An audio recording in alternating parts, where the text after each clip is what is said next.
একদিন হঠাৎ করেই লোকটা ভয় পেয়ে গেল। সে দেখল রাস্তার মানুষ আর গাড়িগুলো অস্বাভাবিক ধীরে চলছে। ভয় কমাতে পানি খেতে গেল, কিন্তু অনেকক্ষণেও গ্লাস ভরল না। ফ্রিজ থেকে কোলা বের করলেও একই অবস্থা, ফোটা ফোটা করে বের হচ্ছে।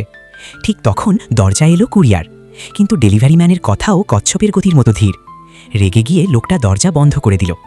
পার্সেল খুলে দেখল ছোট্ট একটা ফ্যান। চালু করতেই বুঝল সেটাও ধীরে ঘুরছে। সে বিরক্ত হয়ে টিভি চালাতে গেল, কিন্তু শুধু চালু হতেও যেন যুগ লেগে যাচ্ছে। রাগে রিমোট ছুঁড়ে মারতেই দেয়ালের ফটো ফ্রেম নিচে পড়তে শুরু করলো, কিন্তু সেটাও অবিশ্বাস্য রকম ধীরে। লোকটা হেঁটে গিয়ে সহজেই ফ্রেমটা ধরে ফেলল। সে বাইরে বের হয়ে দেখে কুরিয়ারও এখনও দরজার সামনেই দাঁড়িয়ে। চারপাশের সবকিছু যেন স্লো মোশনে চলছে। লোকটা পুরো হতবাক। হঠাৎ রহস্যময় এক আলো দেখা দিল। সেখানে হাজির হলো সময়পরী।